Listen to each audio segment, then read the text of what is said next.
semangat pokoknya Pak Abah. Pokoknya semangat, aman, damai, sentosa karena udah kata Maria. Nah, kalau ada Maria tuh ngacau. Nggak tahu perasaan aku tuh cak burem ya perasaan aku kalau ada Maria bawaannya Pak Abah. Auranya tuh benar. Auranya tuh perasaan aku cak gelap. Warung ini sepanjangan. Kalau di Jingok Raya tuh apakah dia itu tua atau milenial? Nah, enggak tahu kita. Cak badannya kecil, tapi umurnya umur tua. Nah, itulah. Wah, Ebo, bulan ini bulan apa? Oktober. Bulan Oktober, ada apa? November. 2 bulan lagi 2024. Januari tahun baru ya. Tahun baru 2 bulan lagi. Februari, nah milih kita. Milih apa? Pesta demokrasi. Wah, Caca tahu itu ya, Pak Abah. Iya. Pesta demokrasi kita akan memilih apa kita, Ebo? Nah, calon legislatif, perwakilan-perwakilan kita kepala di daerah, DPR di provinsi, kota, kabupaten. Nah, kepala daerah juga dong. Kepala daerah ya. Wali kota. Iya belum. Presiden dan wakil presiden. Ya, kan tiga iko. Jadi Wak Ebo, kalau menurut pandangan Wak Ebo tuh siapa lah yang kira-kira bakal Wak Ebo pilih? Ada pilihan nggak Wak Ebo? Pilihan kan boleh berbeda ya. Iya betul. Tapi kita harus tetap menjaga persatuan dan kesatuan. Ya. Tapi yang jelas Wak Ebo tuh nyaranin untuk pemirsa di rumah dan juga generasi milenial untuk tidak golput Wak Abah. Oh, jadi kita ngomongin milenial. Iya. Nah, kalau tema kita hari ini kan lah paham mungkin ya. Misalnya nak milih siapa, nak kemana. Iya, bagi pemilih pemula. Pemula itu kan sesuatu hal yang baru. Nah, sesuatu hal yang mungkin belum pernah mereka lakukan sebelumnya. Benar. Jadi edukasinya cak mana nih maksudnya cak itu kan dari mereka atau bagaimana sih ini misalnya peran serta dari suara milenial. Apa aku dewek yang di situ ya? Coba pindah sini nih, mau aku ke Jingoan. Nah, itu Ebo, cak itu. Kaget siapa narasumber kita hari ini? Apa di tema kita hari ini? Tema kita hari ini adalah suara milenial menjelang pemilu 2024. Ngomongin pemilu pantasan lah dari tadi saya berhitung. Pak Ibu hari ini bulan apa ya? Oktober, November, Desember, Januari, 4 bulan lagi. Karena penting Pak Ibu. Coblosan kita itu menentukan satu suara kita menentukan nasib Indonesia. Masa depan Indonesia 5 tahun ke depan. Nasib masyarakat rakyat Indonesia ini 5 tahun ke depan. Betul pemirsa di rumah. Jadi jangan salah pilih, jangan makan janji-janji. Bu Abah sudah menentukan? Sudah menentukan pilihan? Insya Allah. Oh sudah. Ya, sesuai dengan hati nurani. Berbeda tapi tetap satu juga kan? Bukan sesuai dengan yang ini maksudnya. Ya kalau ada yang C itu kan apa salahnya? Pilihan tetap di hati nurani kita. Benar. Ada yang ngejual amplop terima enggak? Ya terima Bang. Ya terima. Benar. Kita minta ida ya. Kita ida, kita ngutang ida. Ini apa dia Pak? Ya untuk jajan. Nah, sudah. Nak milih dia tidak terserah kita dah. Betul. Kita punya hak. Ya. Berarti amplop terima, urusan masalah pilih masing-masing. Ya, kalau kau dijung amplop tu jingok ada isinya apa tidak? Ya amplop baik. Rugi kita. Ya. Jangan makan janji. Jadi kita bakal sakit rasanya ngampok. Jadi kita bakal membahas mengenai suara milenial menjelang pemilu 2024. Nah, ngapalah kita ngangkat tema milenial apa hari ini? Karena kan penting juga suara-suara milenial ini kan mungkin ada yang tahun ini atau tahun depan itu memilih. Nah, jadi penting untuk kita mungkin diberikan edukasi atau mana gitu. Nah, peran serta milenial ini kan pastinya. Nanya udah abah lah tuh separuh atau abah ini. Iya.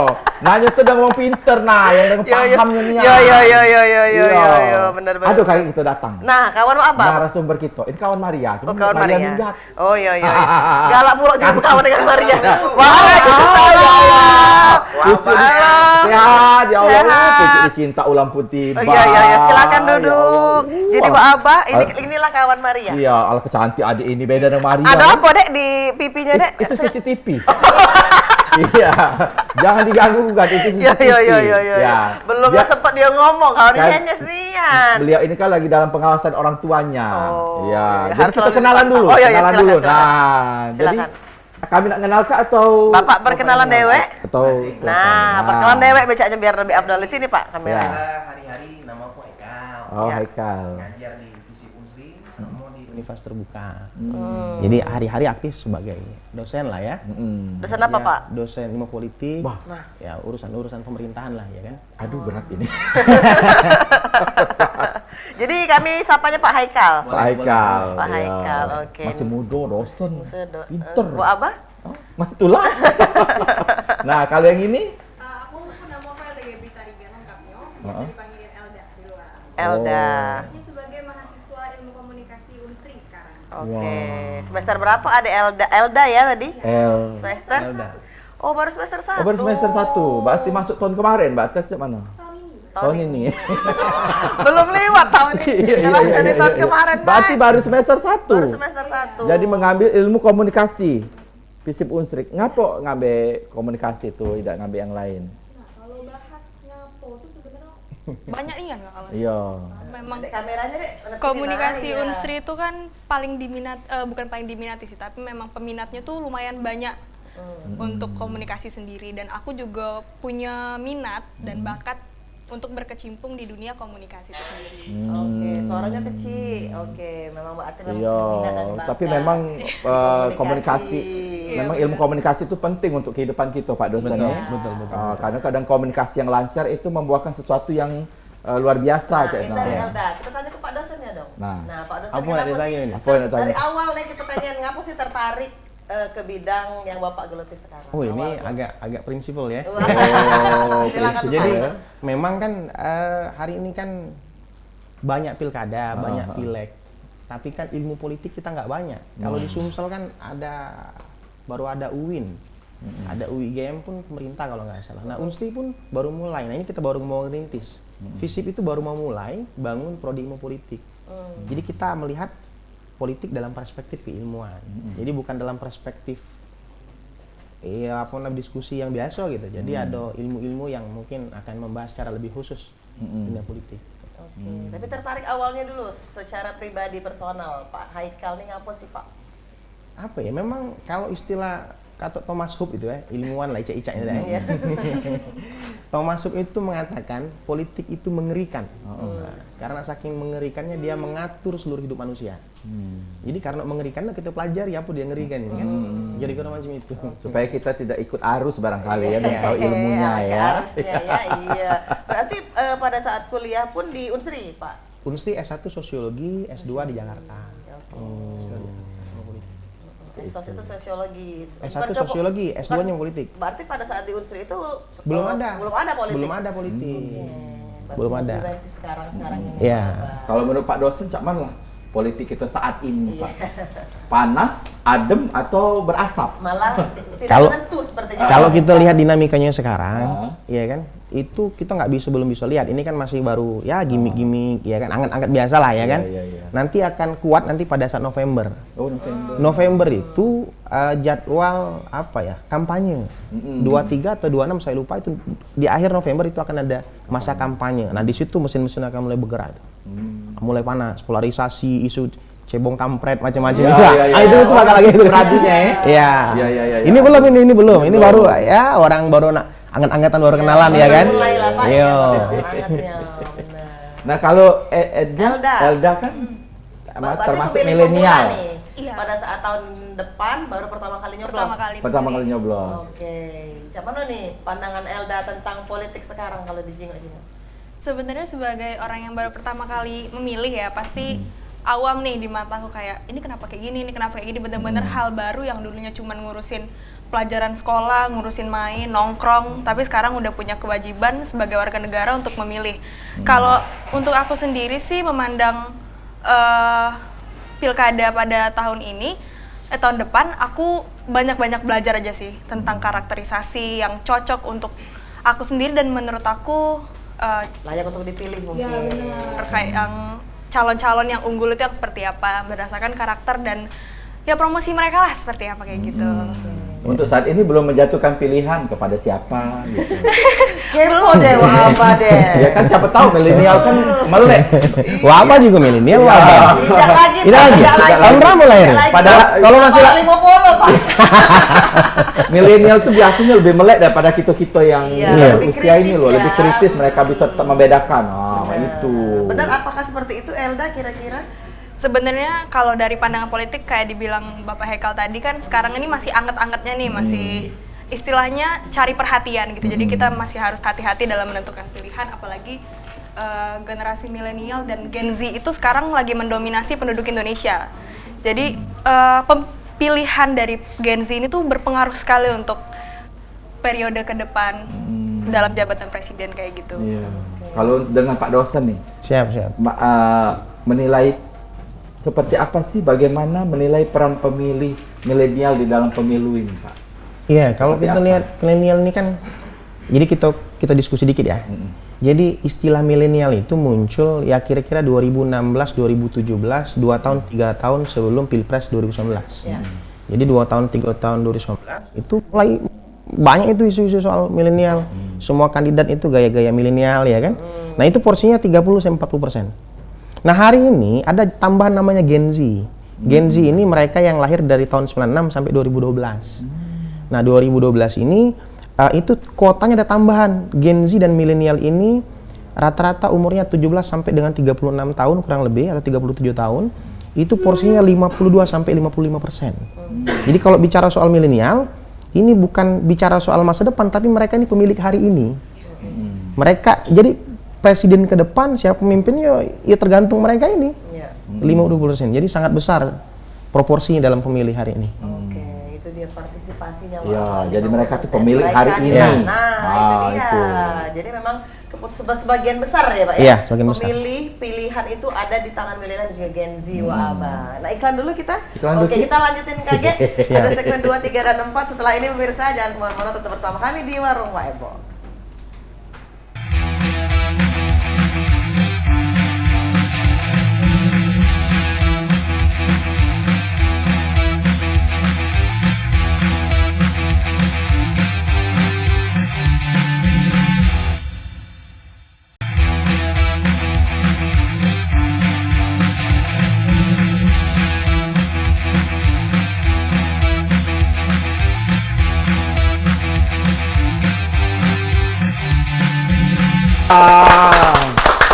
Meriah nih. Meriah. Inilah kalau kami tiap buka, Iya, tiap tutup, buka, tepuk tutup, tangan, tutup, tepuk tepuk tangan, tangan. Pak. Malah-malah Iya. ulang tahun acara ini. Pemirsa, Pak Ebo, terima hidup Pak kasih. Ebo, Pemirsa. coplos Pak Ebo. Itu bakal Pemirsa kita temui Ebo kayak Ini kan ada pemirsa setianya, Ya. Wah. Jadi kita harus menyambutnya dengan senang. Senang pastinya. hati dan Senang gembira, hati dan ya. gembira.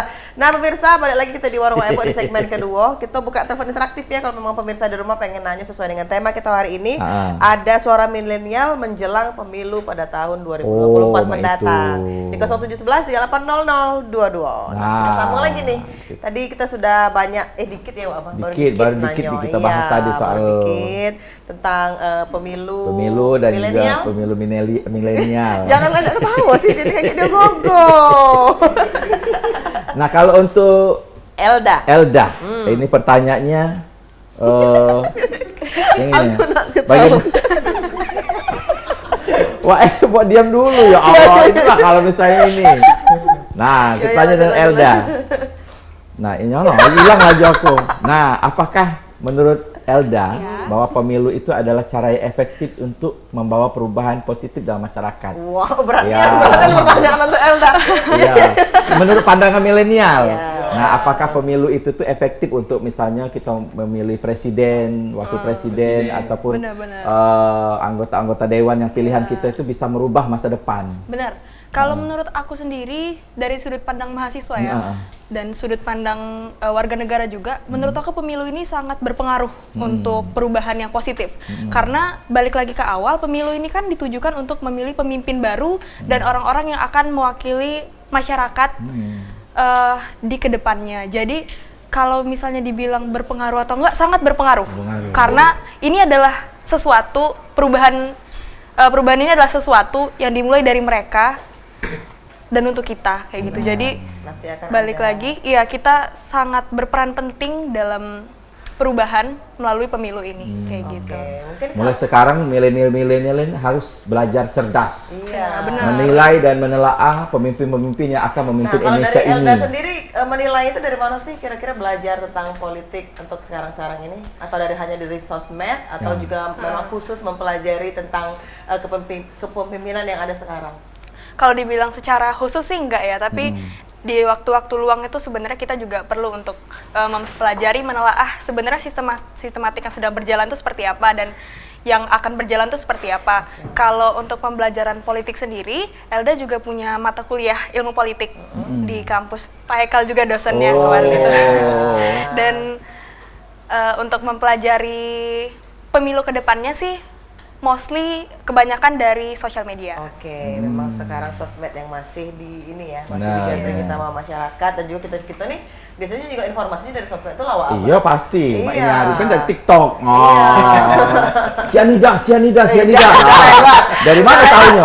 Sudah lewat. Kan booming lagi Iya, dari sudah, media selesai. sosial. Itu sudah beberapa minggu yang lalu. Iya, Sudah. itu berarti media sosial itu sangat berpengaruh untuk kehidupan kita. Benar. Oke, nah Ya. kita ke Pak Haikal. Nah, Nah, cak mana siap. nih Pak? Mungkin isu-isu yang lagi hangat beredar sekarang dari kaum milenial dewek, dari pandangan Pak Haikal ini juga, cak mana Pak? Ya, jadi akhir-akhir ini. kalau isu kan masih banyak ini, belum bisa kita. Memang kan terakhir ada Gibran tuh. Nah, iya. Cuman kan Gibran kan jadi debatable. Persoalan hukum kan oke lah, udah clear. Cuman nanti ada berapa orang yang juga gugat mengenai ada persoalan etis. Iya.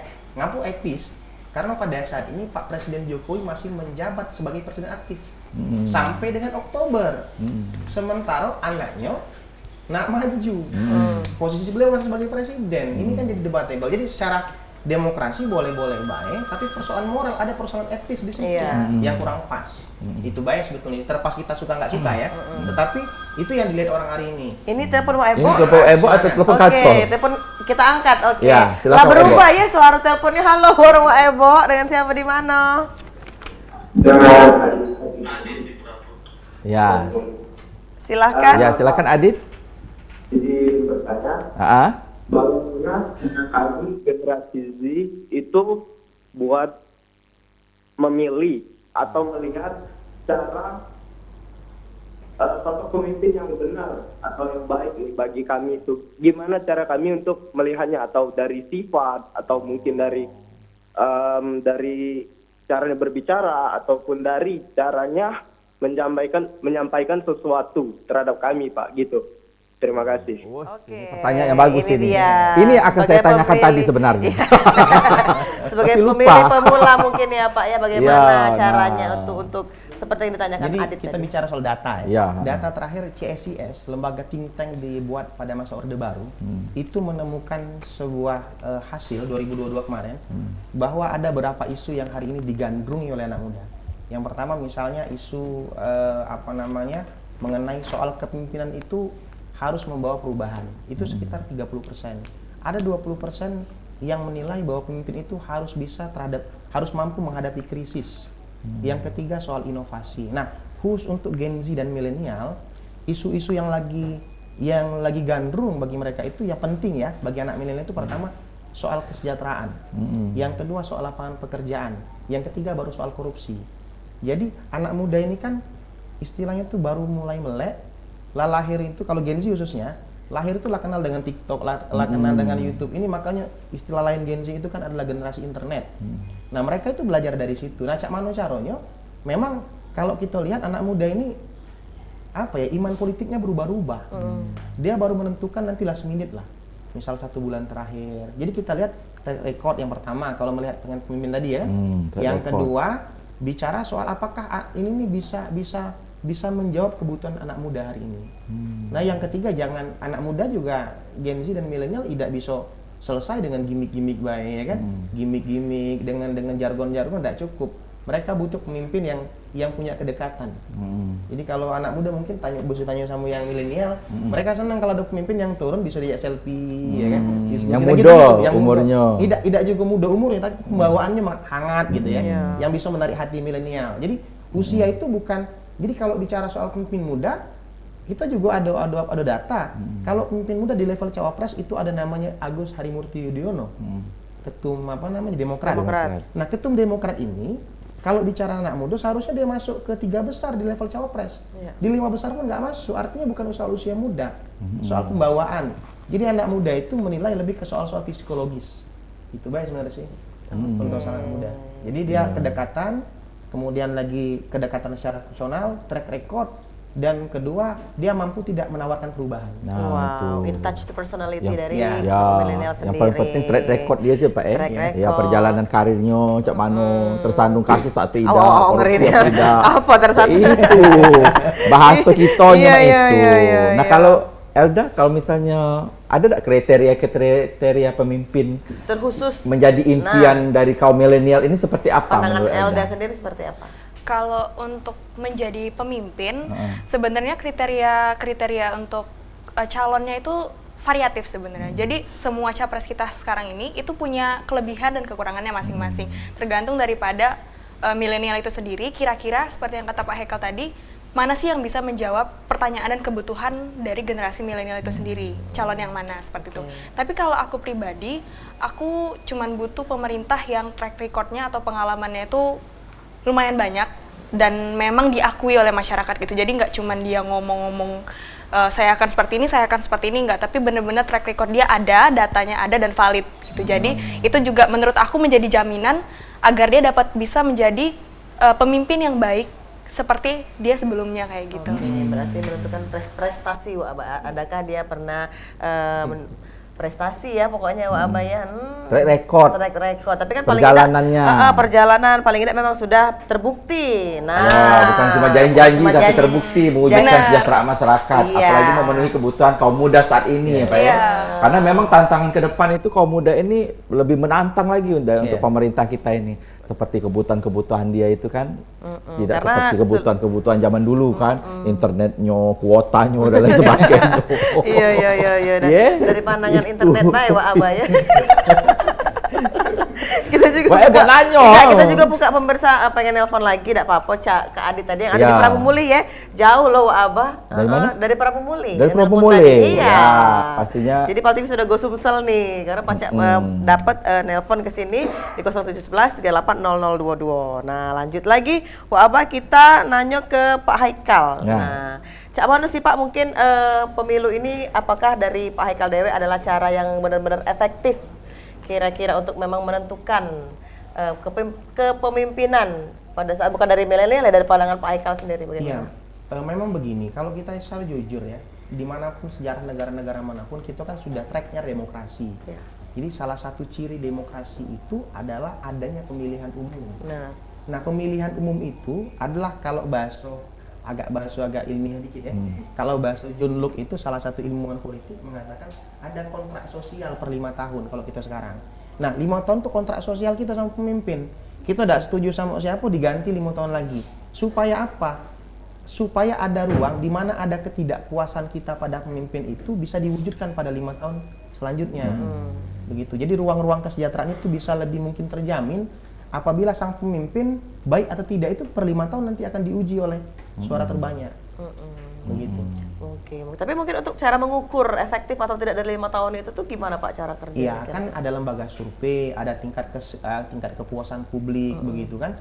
Dan ini juga kaitan juga dengan isu-isu yang hari ini berkembang. Jadi orang kan akan merasakan tuh berapa angka pertumbuhan, angka kemiskinan, angka pengangguran, banyak variabel-variabel untuk melihat itu. Jadi setiap orang tentu kalau orang memimpin dia pasti memberikan label yang terbaik, tapi bagi kelompok yang kritis tentu juga akan melihat banyak kekurangan. Jadi ini masih debatable. Apakah efektif? Ya pasti efektif untuk soal pemilu ini. Benar. Nah, mungkin kalau dari Pak Haikal kan sebagai dosen ya Pak ya, dosen ilmu politik ya Pak kalau bisa dibilang.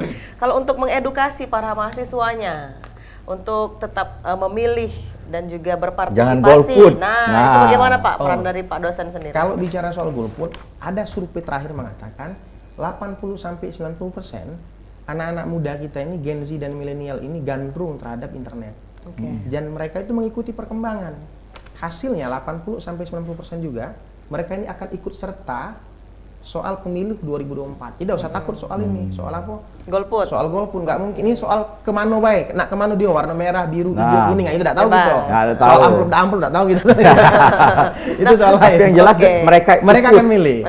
Nah, kalau untuk edukasi mereka, gitu, Pak, untuk tetap memilih ataupun juga mengedukasi untuk terus berpartisipasinya, Cak mana tuh Pak? Nah, kita agak kritis sedikit, tidak apa-apa. Ya, boleh. Jadi gini, kalau kita melihat anak muda dan milenial ini ada dua persepsi. Yang pertama, apakah mahasiswa atau milenial atau Gen Z ini kita jadikan sebagai objek ataukah sebagai subjek? Kalau sebagai objek, maka akan ada objek. Kalau dianggap sebagai objek, milenial ini dia kita akan bawa sampai pemilu baik. Selesai pemilu selesai. Tapi kalau subjek kita ajak berpikir. Nah anak muda ini tidak galak dijadikan objek. Aku pilih akun duit tidak galak dia nyo. Mak mana ceritanya? Aku ini diajak berkawan apa sekedar main ini baik. Nah anak-anak muda tuh butuh yang macam itu. Mereka juga ikut berperan berarti Ikut Pak? berperan. Mereka pengen dilibatkan sebagai partner kata kuncinya di situ. Oke. Berarti itu memang keterlibatan. Keterlibatan Dari mahasiswa sendiri dan juga terus diedukasi oleh Pak Haikal ya Pak ya Betul. pastinya. Oke, kita sambung lagi iklan lagi ini. Cepet ya apa? Ya sudah, kita sambung lagi pemirsa sudah isi kok ini tetap bersama kami di Warung Wak Ebo.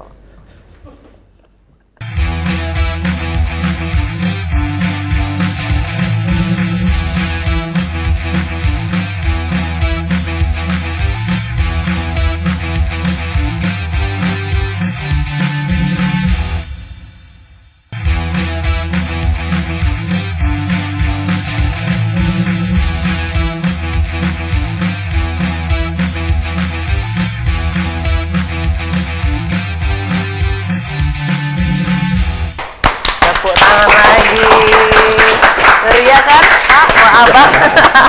Meriah. Meriah. Pokoknya setiap Iya. masuk segmen Wak Ebo harus tepuk tangan. Wah, Betul. biar Coba Wak Ebo semangat. aja. Jangan bintang tamu kita ini minum baju putih baik. Ini nak buat kena seduh warna ungu, Bukan. warna coklat, Ini warna nih hijau. kan rawon. Oh, rawon? Iya, bukan. Ini lontong. Oh, Wah. bukan kopi nih. Bukan, Wak Abang. Oh, Bumbu mawar merah. Iya, Dari sekutu mawar merah. Balik lagi. Pemirsa kita di Warung Wak Ebo, kita di segmen ketiga masih di tema kita ada suara milenial Ya. menjelang pemilu 2024 ya kan. Nah, itu dia. Sudah banyak juga informasi yang sudah kita sampaikan dari pemirsa di rumah. Untuk pemirsa di rumah terkait dengan pemilih pemula Ya. Menurut Abah ya, yang sudah kita bahas tadi. Nah, kita ke Elda nih. Elda ini Nah. sudah terdaftar belum? Kalau sudah dalam Pemilih, proses pemilih. pemilih. Sudah terdaftar. Sudah terdaftar Sudah. ya. Siap Berarti untuk memang- menentukan pilihannya di tahun depan 2024 ya. Siap. Siap. Contoh Karena mereka nih. ini tidak Mudah-mudahan. mungkin golput karena mereka tahu dan cerdas dan pintar. cerdas karena memang Betul. menentukan kehidupan 5 Tapi tahun Indonesia. sejauh ini sudah ada pilihan belum? Dilihat dari calon-calon yang ada yang berseliweran ini, menentukan pilihan yang ini pilihan saya. Nah, sudah ada Wak belum Abang kan kira-kira? masih daftar sementara, belum ada yang tetap. Tapi kan biasanya mereka tuh sudah searching. Iya. Ya itu. Jadi sejauh ini sih dari isu-isu yang beredar sama yang terekspos di sosial media itu kan masih kayak ribut-ributnya gitu kan. Ya. Jadi masih naik turun sih kayak bagusan yang ini apa yang ini ya gitu. Oh, Tapi masih tetap iya. bimbang. Iya. gitu ya. Tapi Oh. mudah-mudahan nanti di bulan November atau di bulan Desember menjelang pemilu deket-deket mudah-mudahan sudah dapat. Sudah dapat. Ya, Ya, harus ya. tetap Apalagi dipelajari kan ya visi dan misi. Iya. bukan cuma pilpres, pilkada, tapi pileg pileg itu jauh lebih banyak lagi, Pak, pilihan-pilihannya yang provinsi, yang kabupaten, kota dan sebagainya. Nah, DPR RI. DPR RI itu benar. lebih banyak lagi pilihannya. Benar. Tapi sudah tahu misalnya untuk calon-calon DPR RI atau DPRD provinsi yang Elda ada tahu. di Yang- pemilihan kita nanti. Kurang lebih udah tahu, tapi Udah tahu, belum untuk sekarang karena yang masih rame itu presiden tuh rame banget kan sekarang. Jadi Fokusnya di situ. iya masih ke presiden dulu Oh. gitu. Tapi kurang lebih sudah tahu. Sudah tahu ya. Sudah Ya. tahu begitu Pinter. dong. Iya, generasi Macam Marian atau apa-apa. Wongnya dak kate loh. Iya. Dak kato. Marian kemana kata kau naik pick up ini? Kau nak kemana? Kawan Kau dia. nyari duit dulu ini. Iya, dia nak nyoblos di sana. Aku Uci. curiga Marian ini ngenek, gue rasa naik pick up itu Pak. Iya nih kan memang. Iya. Tigo ya. Aduh, Marian. Kalau kejauh nyari duit. Awak betino, mek lanang-lanang. Marian. Ya biar kita pilihan ada pun masing-masing. Iya. Nah kita ke Pak Haikal ya Pak Pilpres, ya. Selaku ngapa pilpres? Tidak ada isu-isunya. Nah mungkin Kenapa? sekarang kan di sosial media seliweran ya Pak ya. Karena sekarang ini sudah mungkin tiga pasang calon sudah mendeklarasi bahwa ini pasangan 1, 2, dan 3. Nah, mungkin isu-isu yang terhangat nih Pak sekarang yang mungkin sedang panas-panasnya diomong itu kan dari pandangan Pak Haikal ini sendiri seperti apa? Iya, jadi gini, kalau kita bicara soal pilpres ini kan agak ilmiah dikit apapun ini. Iya. Jadi ada penelitian dari Clifford Geertz ya, salah satu ilmuwan pada zaman setelah merdeka tahun 53, dia tuh meneliti salah satu wilayah namanya Bojonegoro. Di situ dia membedah masyarakat Jawa itu jadi 3 lapisan. Pertama ada kaum priai, ada kaum abangan dan kaum santri. Nah, dari kaum santri dan abangan ini, santri itu siapa? Kelompok Islam taat. Kalau Islam Abangan apa? Kelompok Islam KTP. Kau sholat enggak? Tidak, tapi aku Islam. Nah, itu jadi Islam KTP itu. Nah, dari kedua-dua ini, kaum santri itu mayoritas di Jatim. Nah, sementara kaum Abangan itu mayoritasnya di Jateng. Maka kemudian kalau kita lihat flashback belakang, Pilpres 2019 Pak Jokowi gandeng Pak Ma'ruf Amin. Pak Jokowi dari Jateng, dari Solo, Jateng, basisnya adalah Abangan, wakilnya Ma'ruf Amin dari santri. Dia gandeng suara santri supaya dapat suara nanti pada saat Pilpres. Nah, itu juga terjadi hari ini. Caimin Anies gandeng Caimin. Caimin Jatim. Siapa namanya Ganjar Ganjar dengan Mahfud. Itu Abangan dengan santri lagi. Nah, kemudian juga Prabowo ini bukan santri, tetapi pendukungnya banyak kaum santri. Santri itu bukan wong yang pondok bae. Caca kita misalnya adong soal pelumu azan kita ribut. Nah, itu kelompok Islam tat marah itu. Nah, itu kelompok bagian dari santri. Jadi definisi santri itu tidak yang mondok bae. Mereka yang Islam tat itu santri. Nah, itu Prabowo itu juga banyak kaum santri juga. Nah, dia gandeng Gibran untuk pecah suara Jateng. Jadi memang pertarungan ini masih di 3 Jawa. Di Jateng dan Jatim lah. Kalau Jabar itu mayoritas Anies sama Prabowo. Di Jateng itu mayoritas Ganjar di level kedua, Prabowo. Jatim Anies lemah, tapi mereka itu saling tarik menarik di ini. Memang agak berat juga di Jatim. Termasuk juga isu soal Gibran terakhir. Jadi antara Pak Jokowi, antara Pak Ganjar dan Pak Prabowo sebelum ada Gibran, itu kan berebut Jokowi efek. Sama-sama pengen narik irisan dukungan Jokowi kemana gitu. Nah, mereka berusaha untuk. Nah, Prabowo yang dapat nih. Dan sekarang pecah jadi Pak. Tapi jadi dinamika. Tapi kita nggak tahu sejauh mana isu itu akan berlanjut pada saat ini. Tapi kita akan lihat lah ya. Itu yang hari ini terjadi. Jadi soal Jawa dan non Jawa itu jadi sesuatu hal yang menarik. Itu mungkin Jawa karena dan kan Jawa. memang ini kan Indonesia Pak. Kita tidak hanya berbicara mengenai Jawa. Nah, itu mungkin non Jawa juga ya. Bagaimana itu Pak kalau yang tidak ada Jawanya tuh? Nah, kira-kira. Enggak. Jadi kalau kita jujur ya, 210 juta kalau nggak salah hari ini. Total 200. Penduduk Pemilih. Bukan penduduk, mata pilih kita tuh banyak 200 juta lebih, banyak 210 juta lebih. Kalau dikumpul ke Palembang Sumsel penuh kali ya. Lumbung-lumbung Pak. Iya, 200 210 juta. Nah, kalau kita Jatim, Jabar ditambah DIY, ditambah lagi Banten banyak lah. Itu 60%-an. Jadi ada misalnya kita Sumsel itu ada sekitar 6 jutaan, 8 jutaan aku lupa. Nah, di Sumut itu ada 10 juta, ditambahlah Lampung. Jadi Sumatera itu ada 3 provinsi dengan suara terbesar. Yang pertama itu adalah Sumut, yang kedua itu Sumsel, yang ketiga itu Lampung. Nah, ketiga provinsi ini kalau dibandingkan dengan Siko Jawa masih kalah. Gabunglah banyak provinsi Bengkulu, Bangka digabung dengan Siko Jawa masih kalah juga. Makanya orang berebut dengan Jawa ini. Oh, itu analoginya. Analogi kasarnya seperti itu. Makanya harus bertempurnya di situ. Baru nanti yang lain ya dia main isu penetrasi, dia fokus di yang besar dulu lah kan. Itu dia Wak Abah. Ngerti Wak Abah? Ngerti. Jawa dan non Jawa. Jadi kayak sebetulnya kayak ada pengkotak-kotakan juga ya Pak ya, gara-gara. Tapi itulah faktanya. Nah, ini lebih ke soal lebih ke soal bagaimana mendapatkan dukungan. Nah, itu bahaya suara. Iya, merebut suara. Orang kan cuma terakhir kan ada di luar dari Jawa itu ada satu nama Pak Erick Thohir. Erick Thohir ini kan salah satu menteri orang dekatnya Pak Jokowi, berasal dari Lampung. Nah, harapannya ada di luar Jawa. Tetapi kemudian kan wakilnya Pak Prabowo kan Gibran.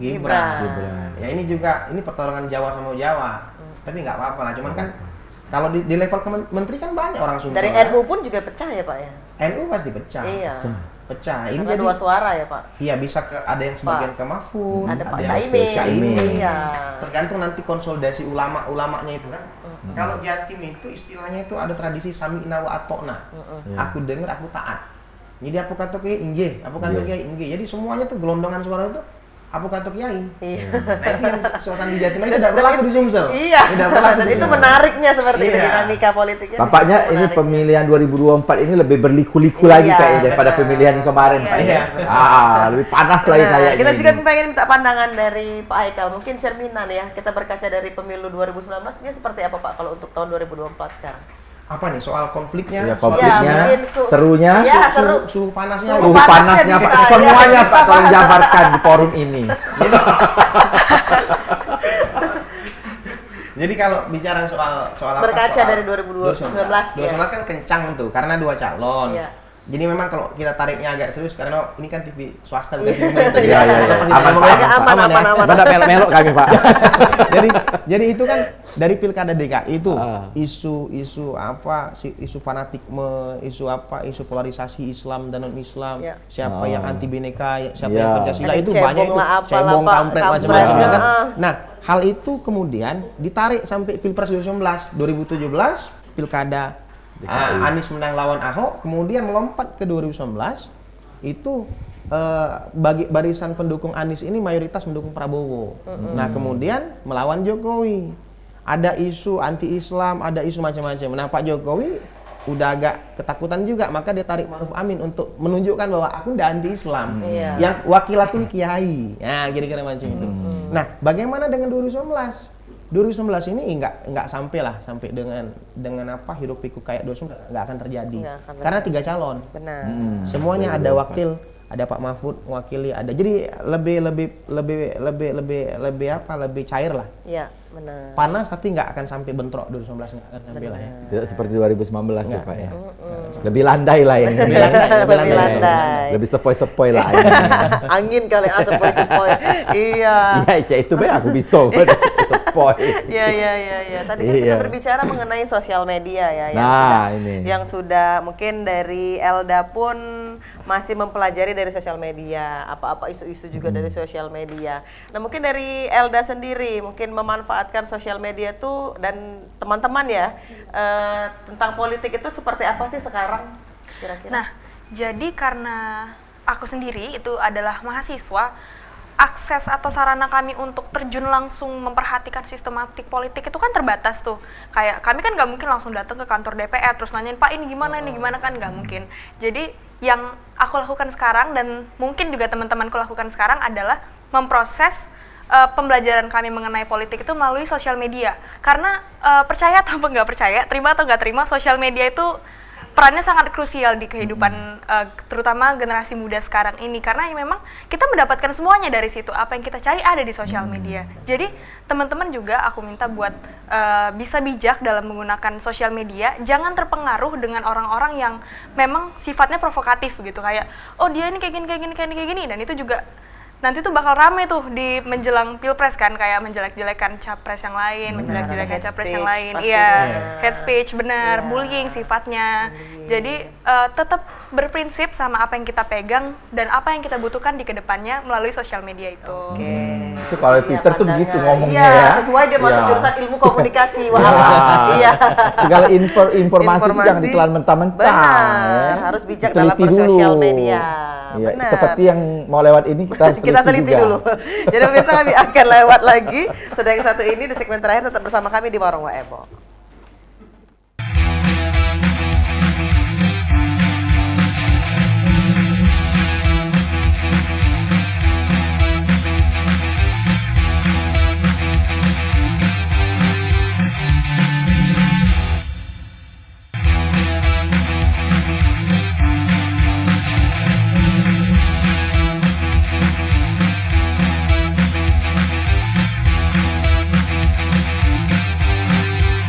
Oke, tepuk tangan. Wow.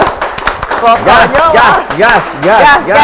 Berarti apa yang dicari di dunia ini gas tuh lah. Gas. Bapak. Iya, udah cak masak mereka kata gas. Iya, pokoknya kalau di segmen terakhir tepuk tangannya kenceng, besarkan pokoknya singonya Anu, selalu Pak, mereka selesai. ngincer kue dalam piring ini. Itu aja dia. Yo, pemirsa kita Gas. Cak Ida Bae sudah di segmen terakhir, Wak Abah. Ya, silakan, Wak Ebo. Apa? Apa Gas, itu silakan? gas, gas. gas. Ya, sudah banyak tadi kita memberikan informasi kepada pemirsa di rumah terkait dengan pemilu ya yang terjadi sekarang, karena memang Wak Abah sejatinya politik itu tidak ada yang abadi. Ya. Yang abadi hanyalah kepentingan. Ya. Iya. Bener ya, Pak ya? Ais, sosial Bener. media ini. Iya. Banyak-banyak Kayak nengok sosial kayak media. kita untuk closing statement juga itu boleh. Iya, iya, Nah, iya. kalau kita ke Pak Haikal nih sekarang, Ah. kira-kira gimana Pak peran pendidikan dalam perguruan tinggi ya untuk mempengaruhi dan juga memberikan edukasi kepada mahasiswa-mahasiswanya? Iya, kalau hari ini kategori perguruan tinggi cukup lah. Hampir kalau kita lihat kan mayoritas mahasiswa itu memilih lah, karena mereka memang kelompok yang terpelajar, kelompok elit terpelajar Iya. dalam dunia pendidikan. Jadi peran pendidikan harus di perguruan tinggi tentu berjalan. Isu-isu mereka pasti gandrung dengan dunia itu, nggak usah kita sosialisasikan lagi, pasti milih. Yang jadi soalnya anak-anak kelas 3 SMA gitu. Yang itu yang jadi soal. Nah kemudian memang kalau bicara soal partisipasi semuanya harus bersuara. Semuanya harus pemerintah harus bersuara, partai politik harus bersuara, akademisi harus bersuara, media juga harus menyuarakan bahwa harus sukses ini. Karena apabila tidak sampai 50% artinya partisipasinya rendah. Tapi aku yakin ini agak tinggi lah.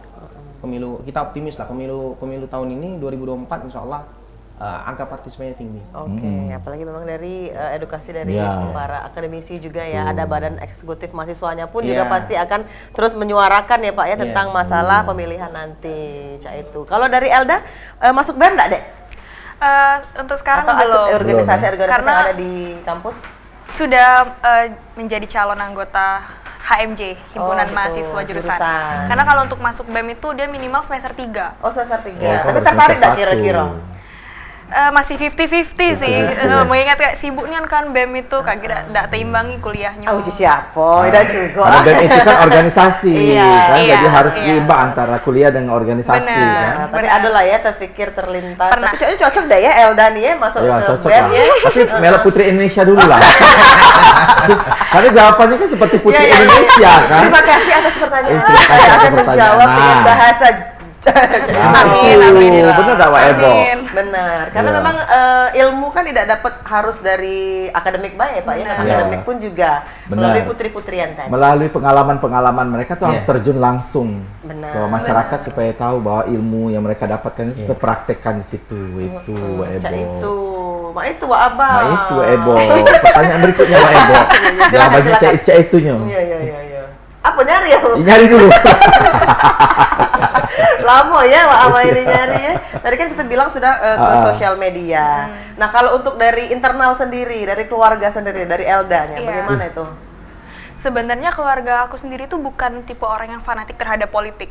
Jadi kalau dari orang tua itu membebaskan anak-anaknya kayak ya menurut kalian yang mana gitu. Karena orang tua aku sendiri juga generasi yang bukan milenial gitu. Jadi generasi sebelumnya kayak Bebas lah ya iya, dalam bebas. Jadi menentukan pilihan. mereka percaya sama pilihan kami ya, kalau kalian pilih silakan, karena kalian sebagai manusia dan sebagai warga negara juga punya hak kan untuk Iya. menentukan pilihan sendiri. Jadi kalau nanti kakak aku, abang aku milihnya beda sama aku ya nggak masalah.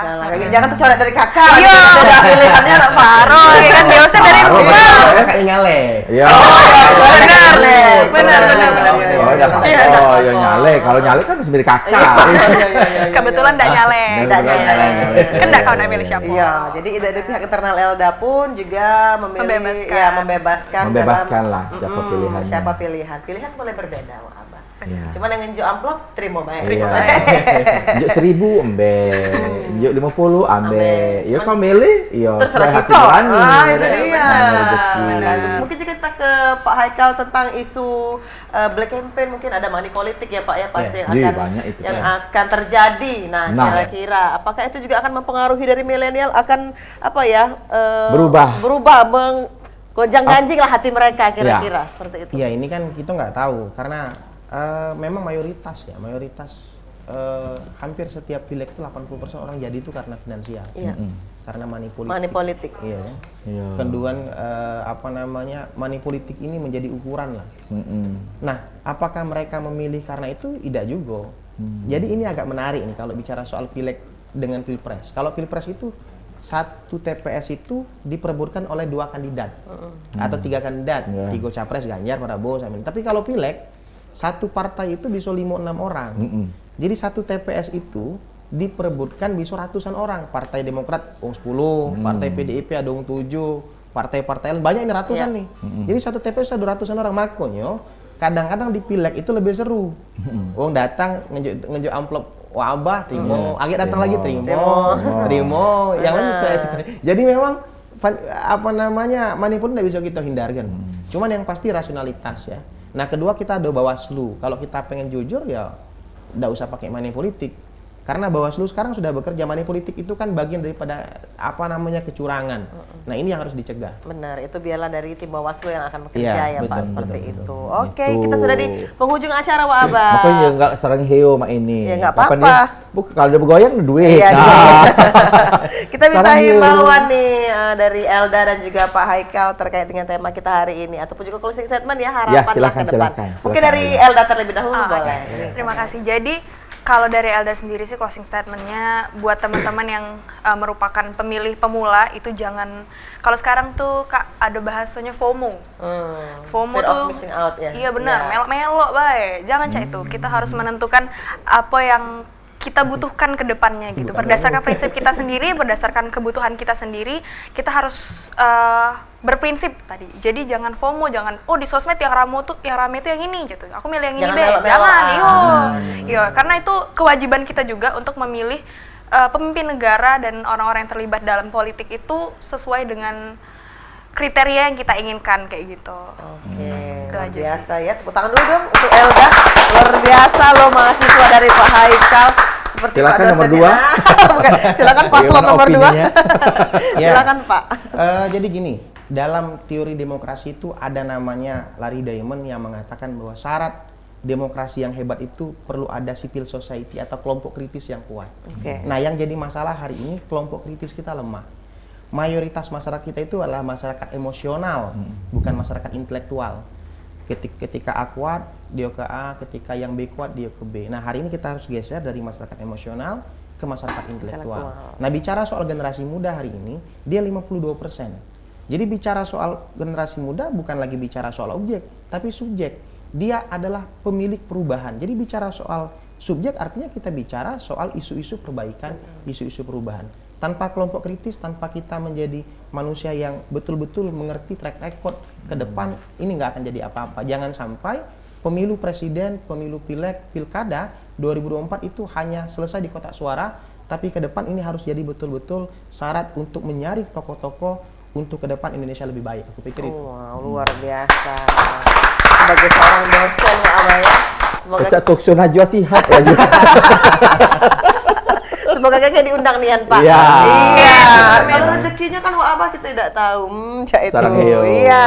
Jadi memang sesuailah Pak Haikal tadi. Semoga terus mengedukasi Ya, dari betul. mahasiswa yang diajarnya terus untuk tetap berpartisipasi ya Pak ya dalam pemilihan nanti pada tahun 2024-nya. Betul. Wak Abah. Ada yang ingin disampaikan Wak Abah mungkin? Ya, gunakan suara hak Anda. Iya, suara Anda. Suara Hak suara Anda. Anda. Hak suara iya. Anda. Ah, kemana? Hak suara Anda. Hak suara Anda di Pemilu. 2024 KG, jangan salah pilih karena kalau salah pilih 5 tahun masa depan kita akan terancam. Iya, jangan Nah. golput ya. Dan juga kalau misalnya mau pengen milih itu harus dipelajari dulu track recordnya dan sebagainya. Jangan cuma melok-melok be. Jangan yang ini yang banyak, yang FOMO, ini, melo-meloan. ini, Iya, gitu. sesuai dengan hati Dah nurani. jadilah, Ya, jadilah. Ya, Pak Ebo sampai dengan hari ini pemirsa jangan lupa terus saksikan Pak Ebo setiap hari Rabu jam 3 sampai jam 4 hanya di PAL TV Memang Punya Kita dengan narasumber yang berbeda pastinya dengan presenter yang inilah. Ya, dengan jualannya yang masih Iya, inilah. Sampai jumpa. Terima kasih. Pak Haikal. Makasih, Udah, Pak terima kasih. Haikal. Sampai jumpa.